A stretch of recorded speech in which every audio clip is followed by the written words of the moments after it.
Just by way of introduction, so I'm Senior Programme Manager at Homeless Link. For anyone who isn't familiar with Homeless Link, we're a national membership charity based in England. We've got over 900 members, and I sit specifically in the National Practice Development team, and I lead our work on Housing First and have done so for the past few years. So I'm going to give a bit of an overview of what the kind of landscape of Housing First looks like in England, and also a bit about some of the specific pieces of work that we've been involved with over the past year. So as I say, for anyone who is very new to the world of Housing First, I'm going to give a very brief overview just to kind of set us all up on the same page. So when we talk about Housing First, we often talk about the principles of Housing First, the kind of the backbone of the model and the approach of the intervention. And those 7 principles that we work toward in England and in Scotland, that you'll hear from Michelle, slightly different in Wales, and Alex Osmond will discuss that in a bit more detail. But yeah, these 7 principles are kind of what we think of as the core of Housing First. So the first is that people have a right to a home. So we talk about unconditional access to accommodation. So people don't have to prove anything in order to access accommodation. Being human is the only condition, because we think that housing is a human right.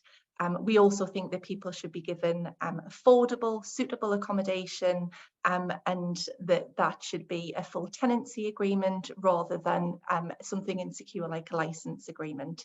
And the crucial difference there is that we're talking about a home rather than another accommodation placement. So we really want to try and create that sense of ownership and a sense of belonging with that home. Now, we know that given people that are experiencing lots of complex challenges in their life, a home on its own isn't enough. So support is the other kind of crucial element of Housing First, and we talk about flexible support for as long as it's needed. That means that it isn't time limited and it sticks with the person for as long as that support is required. The third is that housing and support are distinct and separate functions. So again, in a lot of other kind of interventions, they're integrated and dependent on one another. If one's lost, then the other is also lost. We try to keep these things as separate as possible, primarily, I think, to build the therapeutic relationship and the quality of a therapeutic trusting relationship between the Housing First worker and the resident that they're supporting. We don't think that people can kind of easily wear 2 hats and have that therapeutic approach and then also put the housing management hat on and say, you know, you delay with your rent or there's a complaint from a neighbour. So keeping those functions separate is crucial. And also, if housing's lost, then support sticks with the person, and it's not a kind of case of starting over again. The fourth is around individuals have choice and control. Whenever I talk about this, I kind of caveat it by saying that all of our individual choice and control is relative and limited based on our circumstances. So it's not about unlimited choice and control. It's about trying to give people as much choice and control as is possible. So that's choice around the kind of housing that somebody is moving into, around the furnishings of the home, about the way that support is received and delivered as well. Active engagement approach is used. I think often say in Housing First that we try not to use the phrase kind of, you know, someone's disengaged from us, so they're not engaging with us. We think of the onus of engagement on the Housing First team, and we're trying to be as innovative and creative and person-centred as possible to make that engagement effective. And then the final 2 principles are about the approaches.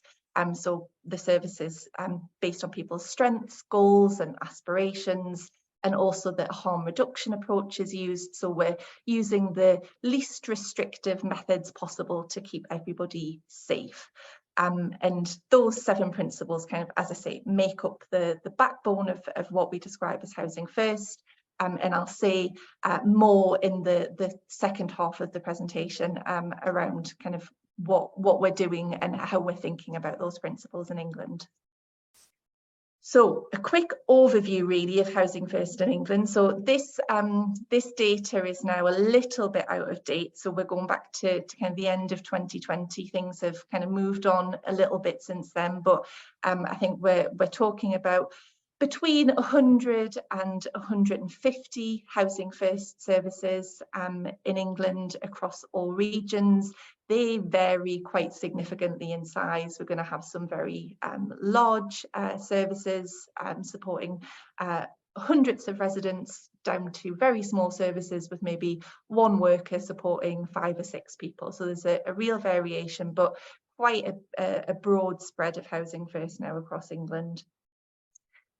87 services that responded in 2020, so that nearly 2,000 individuals are being supported at any one time.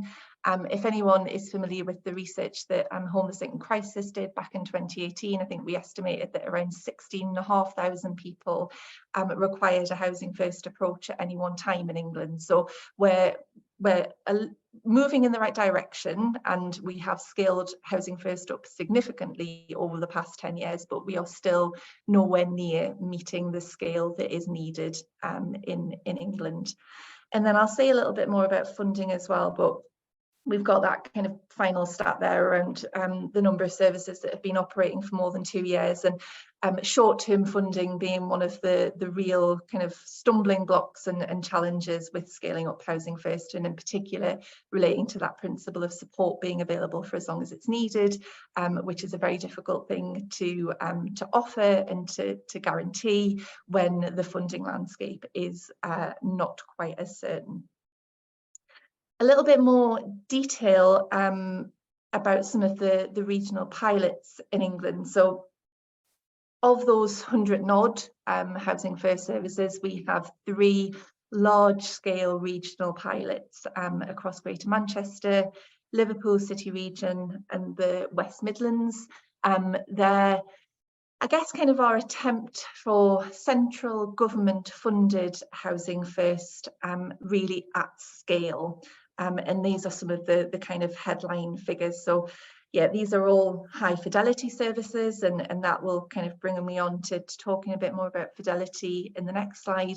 Over 1,200 people being supported, over 800 housed, and then that kind of crucial tenancy sustainment rate there of 87% across the regions, which is in line with most of the other national and international evidence around tenancy sustainment for Housing First. So the picture is that we have scaled up, we have got significant investment in Housing First, and we're seeing very good results in terms of that tenancy sustainment. A little bit on the funding. So for those pilots back in 2018, there was £28 million invested, so a real significant investment. But again, a challenge because the funding was for a 3-year period, and like most Housing First services, toward the end of that 3-year period, people still required support, and that the services needed to continue. We did a lot of campaigning work around that, and was successful in seeing the pilots extended for a further 3 years. So there's been a further almost £14 million invested in those 3 programmes, with a 3rd year that's going to roll into the Rough Sleeper Initiative Fund. Of the RSI fund, we've seen in the latest round, so that's a 3-year fund from 2022 to 2025, a further £32 million invested in Housing First. And then, as there are some people on the call here, there are some other pots of funding, kind of grant funding from different sources that make up the main kind of funding landscape for Housing First in England. What we don't have is a national strategy in England, so the scale up is a bit of a postcode lottery in terms of where that funding is landing and the scale that we have of provision in those areas. So that's kind of it, I think, in terms of what I was going to talk about for the landscape of Housing First. And I wanted to bring us on to talking a bit more about fidelity. and what we mean by fidelity. So I've kind of got just a few slides, and I'll just talk through some of the work that we're doing, and hopefully we'll spark some kind of interest for the discussions as well. But when we talk about fidelity to the principles, we're talking about how closely a service is being delivered in line with those 7 principles, and really how we kind of measure a fidelity sort of scale to those principles. And we don't currently have anything in England. You're going to hear a bit more from the work that's happening in Scotland and Wales, which is a little bit further forward. We're kind of at the beginning of our conversations about what a fidelity assurance framework would look like for England. We started those conversations last year. Anyone who's seen the rough sleeping strategy that the government published last year, there was a note in there about commitment to fidelity for Housing First, and thinking about how we can create a framework to manage that for both services and commissioners and funders in England. So we've been working on that for kind of a year, really. We've formed a task and finish group, and we have worked up a kind of an options paper from that task and finish group about what that process might look like. And we've learned quite a few things along the way in that year of work, and some of which I'm just going to share with you.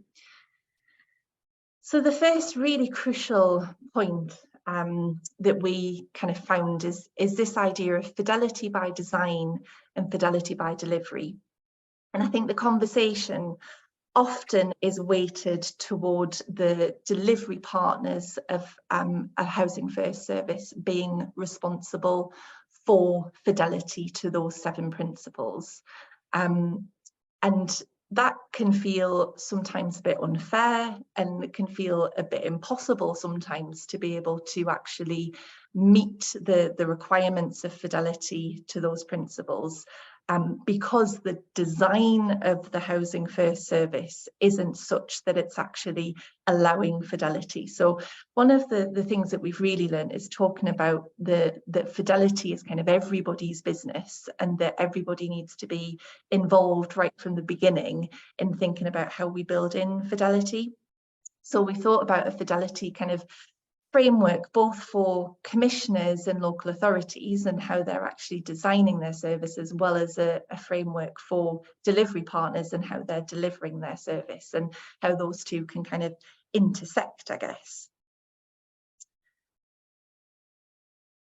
Sorry, I'm just having a quick look, see if I've missed anything out, but I think one of the really crucial points is around the kind of how fidelity can be measured, and some elements of fidelity can be really easily quantified. So if we think about caseload size, so when we're talking about the principle of providing flexible support and active engagement, that goes along with the recommendation that we've got a kind of small caseloads in Housing First, a ratio of one Housing First worker to 7 residents, and that can only really be achieved if the funding is there in order to achieve that level of support in the service. So that has to be built into the design. So if there's only funding for 2 workers, but the Commissioner's expectation is that you work with 30 people in the Housing First service, then immediately you're not able to achieve fidelity to that principle. So it has to be designed in a way that allows the delivery partner to be able to achieve that. Alex, I'm just going to step in, if that's okay, just in the interest of the other speakers, if you're okay to wrap up fairly soon. Yeah, sure. I've got a couple more slides, so I'll just quickly skip through those. But I think, one of the really important points is this idea of all the principles equal. So we talk about those 7, but I think there's a lot more emphasis sometimes put on the principles of getting someone into accommodation, about the caseload size, about keeping housing and support separate, and there's maybe a lack of focus, or people really centering the approaches and being strengths-based and the harm reduction approaches. And sometimes that's because those things are much more difficult to measure. So in some of the fidelity work that we've been doing, we've been thinking about how do we measure, is it possible to measure a strengths-based approach? And these are some of the areas, the indicators that came out of some of that work around how we have hope and positive regard, around how we keep a strengths-based approach to goal setting, about kind of hard and soft outcomes and how they're viewed by commissioners, how they're valued, and how we're using personalisation funds. So I think it is possible, but it is very difficult, and therefore can sometimes mean that being strengths-based isn't the primary focus of Housing First, and that we need to kind of bring back to that and centre to it. So I'm aware of time, and yeah, I think explaining Housing First took a little bit longer, so hopefully other speakers will have more time to speak about their work on fidelity as well, and I'm happy to share the slides in terms of next steps for Housing First in England.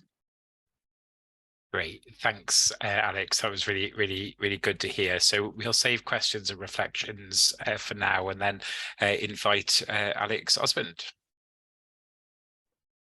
Thanks, all. Thanks, Alex. As Alex has said, great to see so many people here today. Right, can people see the slideshow? I can. It looks like other people can. So fantastic. Just want to start the show. This is in the way. Sorry. How do I start the show if this is covering? Ah, I've got it. Sorry, complete brain meltdown there. Right. I'm Alex Osmond, Housing First and Lived Experience Manager at Cymorth, Cymru. We are a membership organisation, kind of the equivalent of Homeless Link in Wales. So we represent homelessness charities, some local authorities, social landlords, that kind of thing. And I should say, I've seen a few of our members here in the chat today. I should say that a lot of the stuff I'm talking about and a lot of this insight comes directly from our members, and you know, I always really appreciate the insight I've gained from them, and hopefully you will too. So I'm going to be talking a bit about a bit of context around Housing First in Wales, give a kind of overview. I'll talk about our main weapon in the fight for fidelity, I guess, which is the accreditation process that we've designed, and how that's been going. And then I'll focus a bit more on some of the strength-based stuff and the good practice around that that's come out of that accreditation work in particular. And I'll just highlight some of the sort of things that have been on people's minds in terms of barriers and challenges from conversations recently, to see if that kind of kicks off any discussion for later. So the Housing First in Wales, we have the Housing First Network, which is kind of like a community of practice, developed some Wales-specific principles in late 2016. As Alex has mentioned, it's the core set with a couple of tweaks and a couple of extra principles, but the spirit is very much the same. We are actually reviewing some of those Wales-specific tweaks at the moment, but I won't say too much about that here.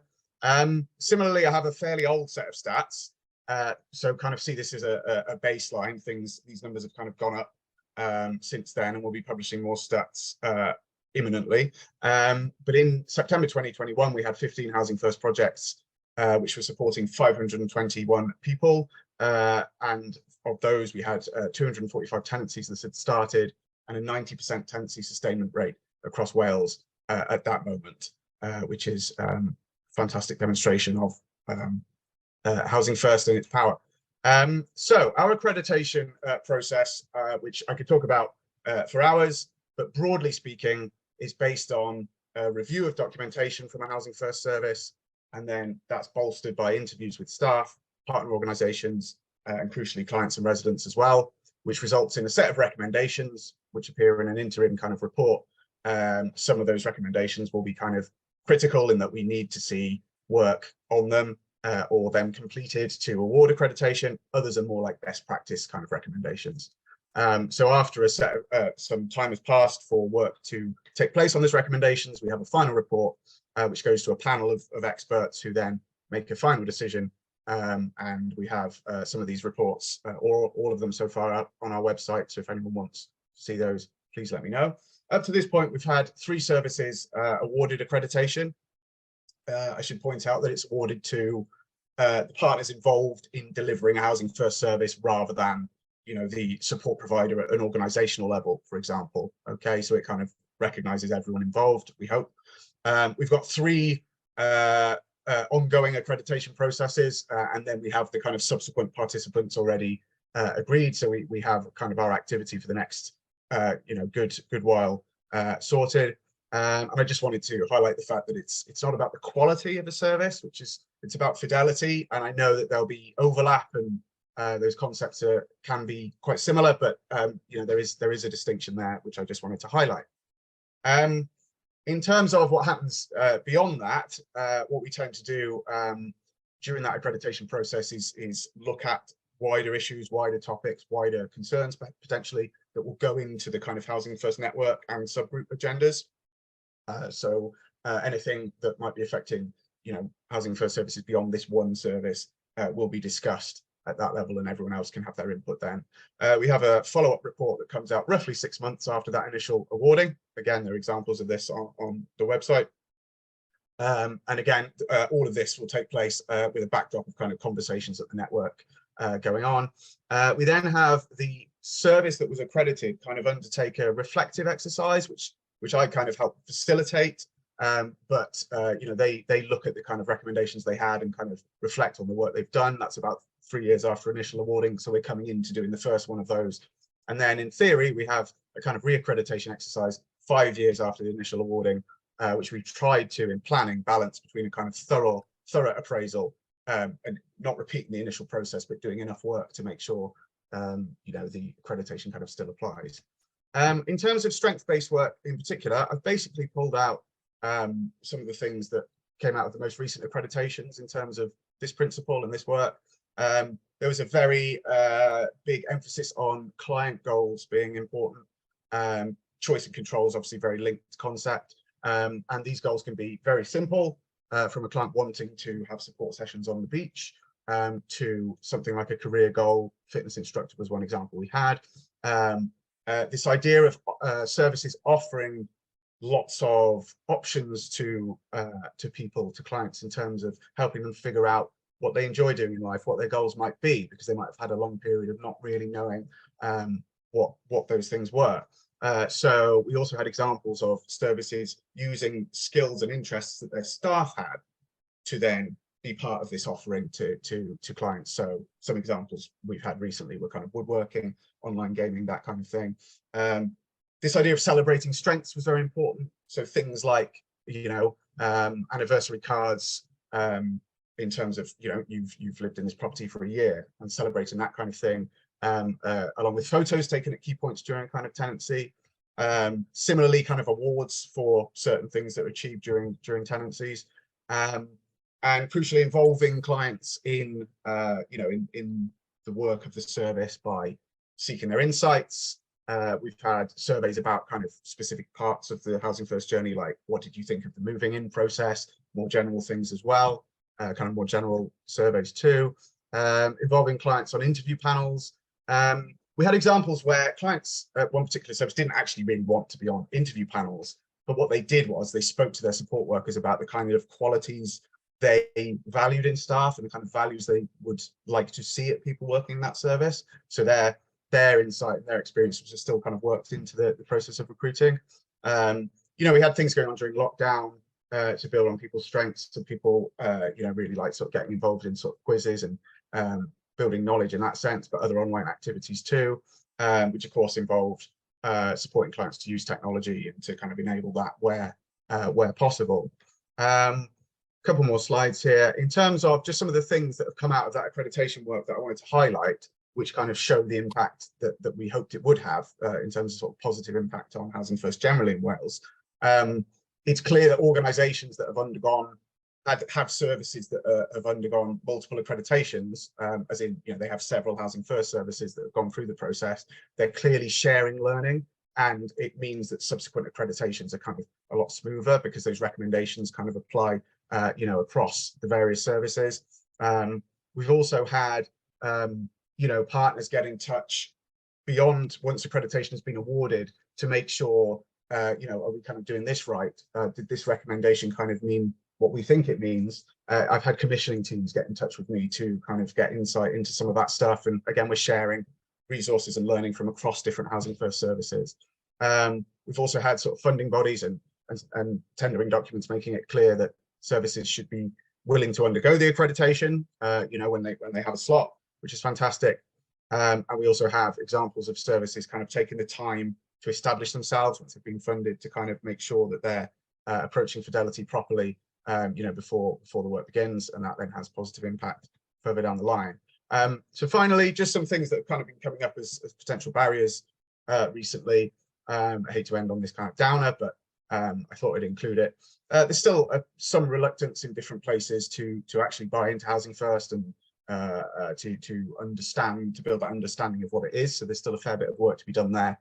There is still some examples of stigma being attached to Housing First clients or potential clients, kind of on the part of landlords, for example, private landlords. So we have, you know, leasing schemes that can kind of help make guarantees to private landlords. Building relationships with the PRS on the part of Housing First services is something that takes time and is difficult to do well, and that question comes up a lot too. There are examples of fantastic work in that area in Wales. Generally, partnership working with kind of partners like mental health services and that kind of thing is still difficult, but again, we have some very good examples. It's just quite a varied picture. Obviously, we have more kind of wider concerns like the lack of housing, which I'm sure is not news to anyone, rising rent, that kind of thing. And as Housing First ages in the UK and in Wales, we need to kind of properly think through kind of transitioning out of or graduating out of Housing First support. What does that look like when people want or need that? And how do we approach that? And obviously, we've had conversations in meetings like this about that kind of thing.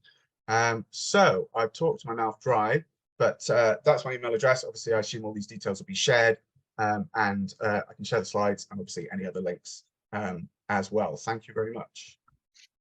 Thanks, Alex. That was great. I will move straight on to Michelle now.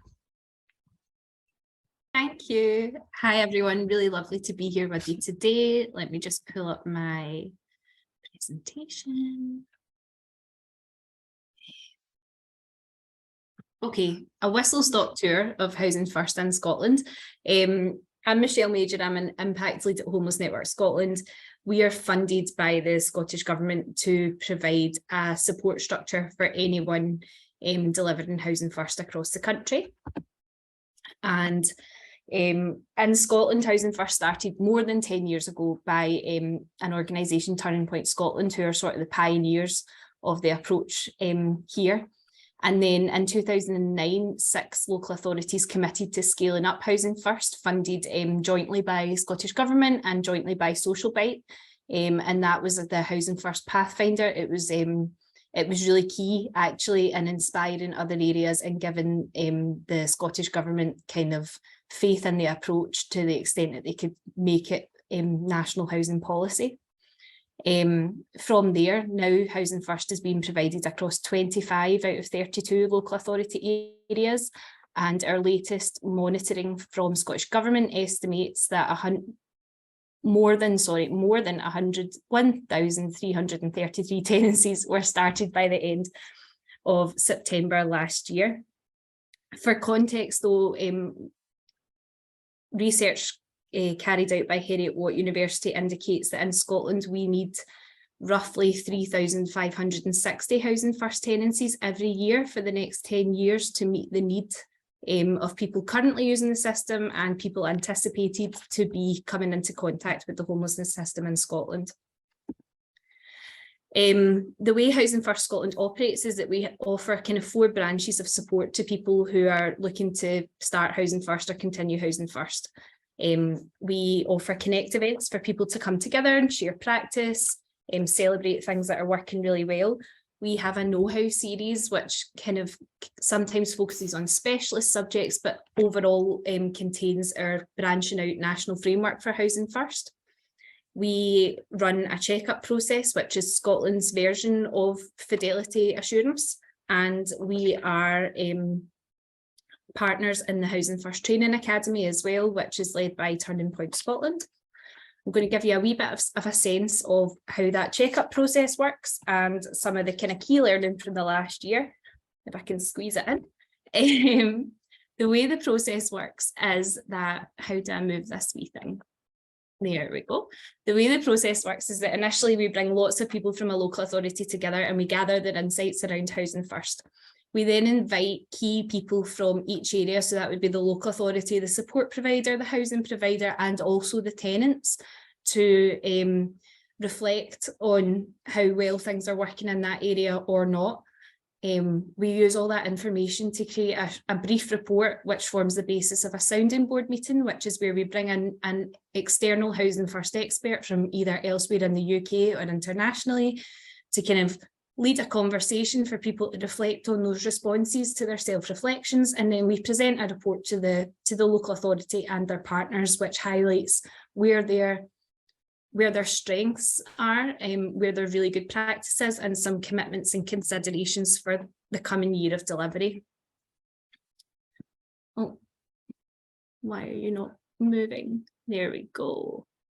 Okay, so this is just a page of the self-reflection tool that people complete, and as you can see, under 3.G, we ask about the support planning and that it's strength-based and future-focused and based on positive goals in people's lives, and people can indicate whether that's not working well but could be improved, or it's going really, really well. Some of the kind of key learning from the last process falls under these categories. So there was a lot of stuff about branching out, about the barriers to expanding Housing First. There was some things around securing housing, which obviously is no surprise to anyone. There is definite housing challenges across the UK. There was some stuff around people having access to specialist support when they need it, and often that kind of stigma that Alex just mentioned about being a Housing First tenant works in an unusual way, where it can sometimes be a barrier to accessing more specialist services as well. There's an assumption that the Housing First support is the support, which is, you know, not how it's designed to work in Scotland at all. It shouldn't preclude people from accessing specialist mental health services, for example. There's obviously some challenges around commissioning support that is not time limited, and that can be as frequent as somebody needs. So we're going to be doing a bit of work on that in the next year, just kind of consulting widely across the country to try and kind of find our way through that. And lastly, there was a lot around making a home, about the importance of having a tenancy fully furnished and comfortable for people when they move in, so that it's a marked difference from other tenancies that they might have experienced in the past. And from that, we did come up with a series of recommendations, but I know these slides are going to be shared with everyone. So in the interest of time, I'm going to take just to this last point, which actually isn't from our checkup process, but it is from a recent piece of research on the Social Innovation Partnership in Scotland, which found that relational or strengths-based approaches also need to be poverty informed, so that material needs aren't left unmet. It was found that, you know, strengths-based approaches obviously do enhance opportunities for people to be and do what they value the most, but don't always impact on people's material or financial circumstances, which of course, as we know, drive the range of other disadvantages and adversity that people face. So there's something in being able to provide as much of both as we possibly can to give people the best chance of being and doing exactly what they want. So that was as brief as I could possibly make it. I hope that was helpful. And that's our contact details there if anyone would like to get in touch. How do we make Housing First as an approach, yes, more strength-based, but more accessible to other groups, other people with different needs? So, you know, people talked about gender-informed, kind of a pathway from different services. So, you know, platform, I know we talk a lot about the crisis houses we run as an alternative to inpatient mental health care. I know there's other examples. So yeah, just seeing if there's principles around the strengths-based, the rapidity, the intensive support that are useful for Housing First success that could be adapted and adopted in other areas, if that question makes sense. So Alex, Osman, straight out of the gate with that one, and I'll come to the other panel in a second. On the idea of making Housing First as a model more accessible, one of the key things that provoked us reviewing our principles, which I mentioned that work that's taking place, is the fact that the current principles we use have quite a focus on people having a history of rough sleeping to kind of be eligible for you know, Housing First as a model. So one of the things that we realized is that, you know, if there's a group or people less likely to sleep rough in such a visible way, like, for example, women who are more likely to sofa surf, then perhaps we are overlooking or restricting the model. So what that principle itself is kind of the main reason we started that review, because we thought we needed to sort of broaden that. So that's kind of a key piece of what we're already doing. The other thing I'd say is that, as you mentioned, you know, gender informed work is key to the model of Housing First, and it's mentioned in one of our principles, and it will likely stay there. And again, that's something that's kind of we're trying to focus on a bit more explicitly during the accreditation work, and kind of look for good examples of and discuss what it means to people. And you know, we've had some really interesting conversations come out of that, which are hopefully reflected in those reports that are, you know, accessible to people. So yeah. Great. And sorry, I keep losing Alex on my screen, but I think, Michelle, you looked like you were interested in something I was saying, which is very rare, so I notice it. So did you want to come in with any thoughts? I think you're very interesting. Just so from our perspective in Scotland, the way we see it is that Housing First should be the first response for anyone whose experience of homelessness is made harder by trauma, mental health and addictions, and other such experiences as well. So in terms of kind of structurally, there's not necessarily a barrier that way. Like, we don't have the prerequisite that somebody has to have experienced rough sleeping or anything like that.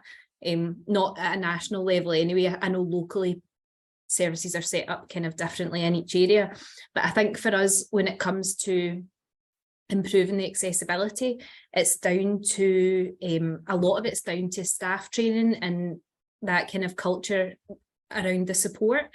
So for us, it would be about ensuring that staff are sensitive to equalities and being able to really understand and spend that time, given that they have time, or they should have time, given that they have that time to kind of understand exactly what it is that person wants and needs. Thank you. And yeah, I think one of the other parts of accessibility that came through in our group and was that sometimes the structures of kind of local authorities in terms of referral pathways mean that people who are sleeping rough actually are referred into Housing First, and that there seems to be barriers for people from other areas, other kind of services or other kind of levels of need really struggle to get into Housing First as an approach. So I was wondering if you've seen that, Alex Smith, across kind of the work you've done in England. Yeah, we're talking about this in the breakout room as well. I think there is something about where the funding comes from, particularly in England. You know, as I was showing in the presentation, the biggest kind of funder for Housing First is through that Rough Sleeping Initiative Fund. So there is a real kind of rough sleeping lens to Housing First in England, which I think does absolutely drive, you know, thinking about how we select people for Housing First, how they come to access it, the referral routes in, sometimes kind of pre-selected groups of people, sometimes whether they want Housing First or not, because the idea is, you know, we're going to reduce rough sleeping in our area with this new intervention, and when we're not really thinking about kind of the broader sense of the design for Housing First for meeting kind of people, you know, with much more complex needs. So I think, yeah, there is definitely a drive toward that rough sleeping population, and there's a bit of a kind of focus, I think, in England now to have specialist Housing First provision for different groups. So we're seeing small numbers, but a few kind of specialist women's Housing First services, and some really, you know, really valuable evidence coming out of there of what needs to be different in the approach, you know, something about sometimes smaller caseload numbers, about kind of it sitting maybe with a specialist women's service, specialist knowledge around domestic abuse. Similarly for young people and Housing First for Youth, and having that real youth focus. And I think what we've got is some pockets of really good practice where we've got that specialism happening, and a really kind of, you know, either gender lens or a youth lens. But we've got lots of Housing First provision that just happen to be working with women, or happen to be working with people that are under 25, that aren't specialist in any way, and that aren't kind of adopting kind of specific approaches, where I think that maybe isn't working so well. So yeah, an evidence is being built around the need for some of that specialism for different groups. Great. Can I come back on that very quickly, Al? Of course, yeah. Just wanted to echo what Alex was saying. So we also now have a specialist Housing First for Women service in Wales, and that's certainly an area that we, in general, is a lot more interested in terms of that kind of specialist, you know, sub version of Housing First. So we have our Housing First for Women subgroup of the network as well, discussing kind of what Housing First delivered to women might look like, but also what an actual specialist Housing First for Women model might look like. In the same way we've done kind of similar work with Housing First for Youth, with a distinct set of principles as well. So that's certainly something we're kind of actively working on in Wales too. Great, thank you. I do have another question as well, but please do, if you're in the audience and want to ask a question, please raise your hand, because I really want people to ask their own questions as well. So one of the things that's come through in the chat kind of responses from groups is some question or some observations, I suppose, about how people can set their own outcomes. So trying to draw back in that person-led, strengths-based kind of response that I suppose all of us here want there to see. And I apologize in advance, because this might feel like I'm putting you on the spot unfairly, but we are the New Systems Alliance, so I probably have to ask this question. It feels sometimes like we've created Housing First so that we can respond very quickly to people in high levels of need. And that looks really good. And I'm a big advocate for Housing First and have been for a long time. But is there a risk, and I was just wondering what your thoughts are as a panel, is there a risk that we are absolving ourselves of responsibility to change the wider system, so that the wider system works in this strengths-based, rapid, intensive way, which should, I suppose, from our perspective as an alliance, should be happening much more across the board. And I feel, yeah, sometimes I feel that we've got a space for Housing First where it can develop that, but I'm just wondering what your thoughts and feelings are on that. So I saw you came with your mic off first, Michelle, and then I'll go to Alex Smith then. Thanks very much. I think depending on the context of how Housing First is developed and delivered, that risk is absolutely valid. What we have in Scotland, what happened in Scotland when Housing First became a kind of national policy objective, was also a rapid rehousing agenda across homelessness overall.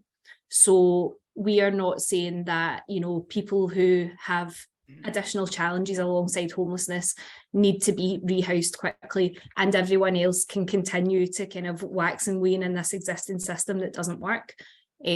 What we have is Housing First as one small part, actually, of a much bigger structural and systemic change in homelessness across Scotland. So each local authority in Scotland submits a rapid rehousing transition plan to government to kind of outline how they propose to completely change homelessness in their area. And I think a lot of the thinking behind that, this was all kind of developed with a group of people much cleverer than me with government.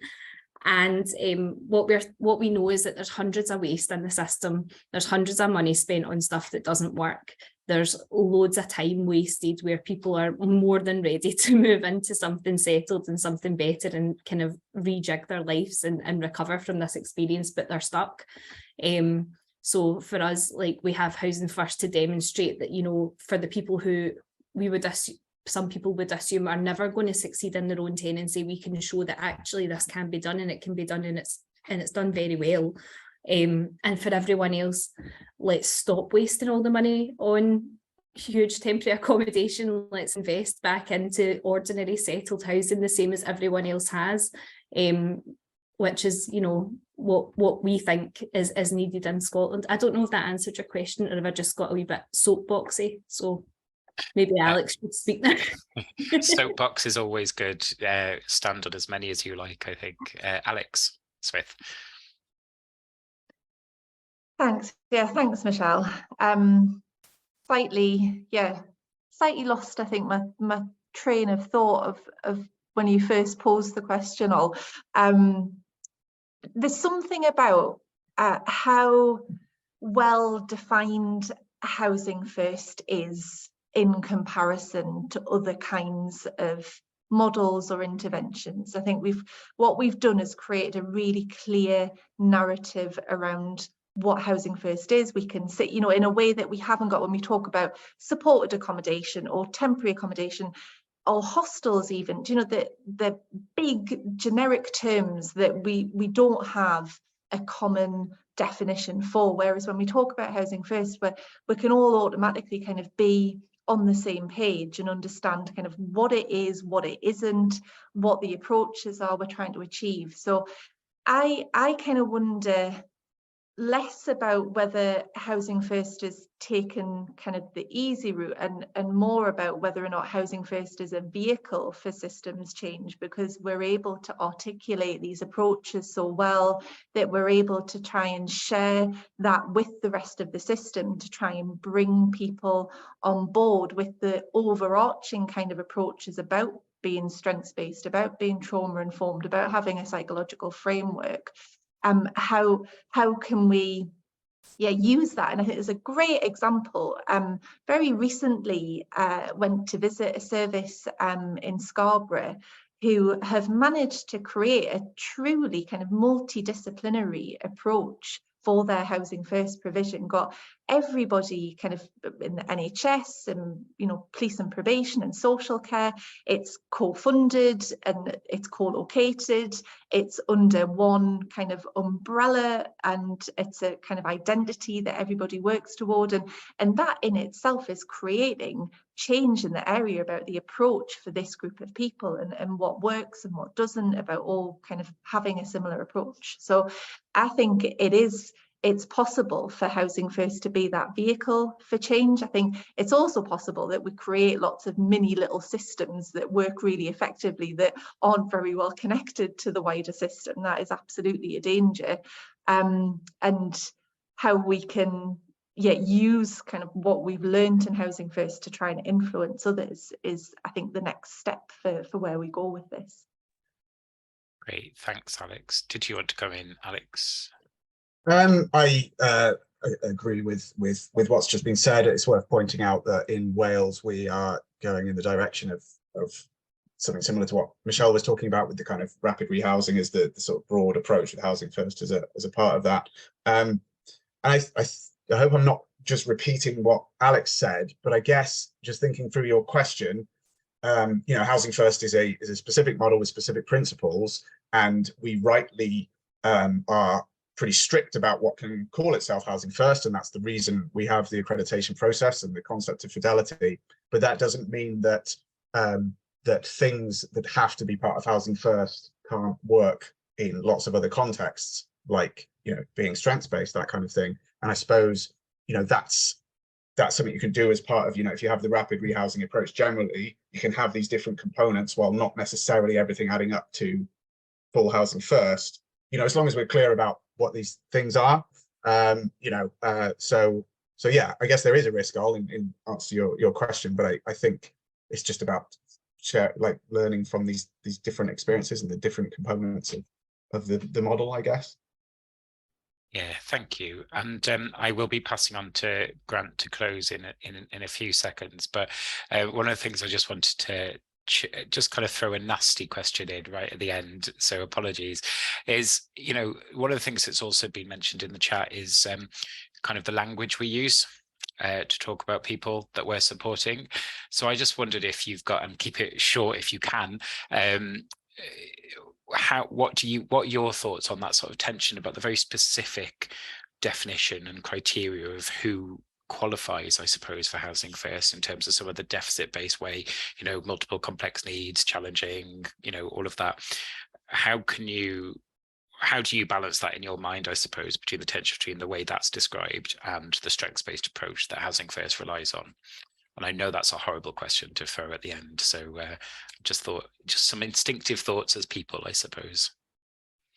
I'll get in there first, just so I can say I've answered it, even if it's badly. And I suppose it's not really an answer, but you've raised a very good and, as you say, difficult point with that question. And this always comes up, like when we were reviewing the principles and the principles around kind of who is Housing First for. It's always the same discussions about, well, this language is very difficult, but at the same time we need to kind of describe certain things because we need to know, like that's what language is for. And I can't give you a spoiler yet, but I hope we've got that balance in the language, in the new language that we have for the principles. I guess that's for others to decide, but it's a conversation that happens a lot. So it's a really important question, but I can't answer it beyond that now, if that makes sense. Also, I know it's a bit of a cop-out, but no, that's good. I tried. Yeah, a valiant effort, and also a good watch this space, I think, for the new Welsh principles. So maybe you can share them with us when they're ready, Alex. They sound brilliant. Yeah. Alex. Yeah, I mean, my instinctive answer is that it's not about getting it right. It's about continuing to explore and be curious about language. I think it's constantly developing our understanding in all aspects, not just about Housing First, just, being human. Language is constantly developing. So I think we just need to keep it front and center, and having those conversations and evolving, and making sure that people's voice is as loud as it can possibly be in those conversations, so that we are truly listening and not telling. That feels important to me. And yeah, I think just keeping it a live conversation feels important. Great, thank you. And Michelle? Yeah, not to cop out of it. It is incredibly difficult. Some things, by the nature of how they work, need to be defined, and I think the way that this is defined isn't necessarily strengths-based at all. But I don't know that we necessarily have the answer either. What I've said throughout today, and what I kind of try and always say that's difficult, is that this is for people whose experience of homelessness is made harder by their circumstances and their other experiences, which is very vague, and for some people will mean absolutely nothing. And I think the way that we talk about people who are being supported through Housing First as well can be impactful too. So our focus is always on tenants, not service users or clients or whatever, because that is a kind of normalizing term. They are tenants before they're anything else. So, but I don't think anyone's cracked it yet, and I would be very, very keen to work with someone that might be able to help us crack it. Great, thank you, Michelle. And there is another question from Trent, which I don't think we'll have time to answer because it's got the word co-production in, and that straight away is half an hour, isn't it, as an answer. But if you do have any views as a panel or anyone attending, please share them in response. And I think that's a conversation, Trent, it would be good to pick up with people on the panel separately, because I think it's a really good question. So I will pass on to Grant now, and I'm really sorry, Grant, for using so much of your time, but I just want to say thank you for the panel for answering those questions. And yeah, over to Grant. Not at all, not at all. I love being part of these conversations, and it really gets the grey matter going, particularly when we get together with good friends, colleagues and people from the sector just to make us think. I'm Grant Campbell from Homeless Network Scotland, also part of the New Systems Alliance. And hopefully you'll see a number of these different events that you'll want to come along to. So thanks for coming along to today. I'm going to cheat, although Steph is helping me actually, because she's already putting stuff in the chat and I was wanting to do that. So that's really helpful. There's another event called Conversations That Challenge, Empowerment Through the Arts with Anthony Louvera. And that's on the 17th of May. There's a link into that in your chat if you want to look at that. And again, come and join like-minded people and have a great conversation about that.